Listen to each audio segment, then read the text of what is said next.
ამ შემთხვევაში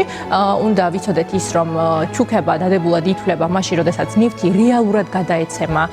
ჩუქებლისაგან დასაჩუქრებულ პიროვნებას და ამ შემთხვევაში კანონი არ მოითხოვს იმპერატიულად, სავალდებულოდ, რომ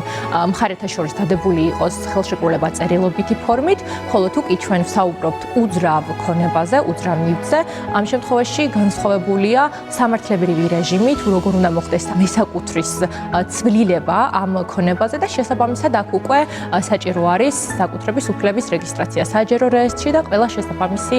წესის დაცვა, მათ შორის წერილობითი ხელშეკრულების არსებობა და შემდგომში მისი რეგისტრაცია შესაბამის მარეგისტრირებელ ორგანოში. ერთი თუ კი ჩუქებელი აღმოჩნდა მძიმე ეკონომიკურ მდგომარეობაში და ფაქტობრივად ერთადერთი საარსებო წყარო მოესპო მას ან მის კმაყოფაზე მყოფ პირებს, რაც კანონით პირდაპირ არის გათვალისწინებული და ასევე თუ კი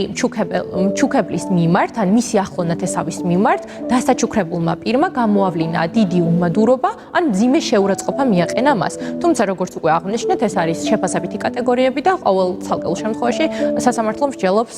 რამდენად შეიძლება შეფასდეს კონკრეტული ქმედება დიდ უმადურობა და მძიმე. ეს არ უნდა იყოს გათანაბრებული ექვივალენტურ შესრულებასთან, რაც შეიძლება ჩაითვალოს არა უსასყიდლო ხელშეკრულების ფორმად, არამედ საპასუხო შესრულებად შეიძლება აღიქმებოდეს. შესაბამისად, ასეთი პირობები შესაძლებელია გათვალისწინებული იქნეს ან ხელშეკრულებაში, ან ზეპირსიტყვიერად მხარეთა შორის, თუ კი მოძრავ ნივთზე გვაქვს საუბარი, თუმცა მნიშვნელოვანი არის ის, რომ მხარეებმა გაითვალისწინონ, ეს არ დაემსგავსოს და არ გადაიზარდოს სასყიდლიან ხელშეკრულებაში, რომელიც უკვე ჩუქების ხელშეკრულებად ვეღარ იქნება აღქმული.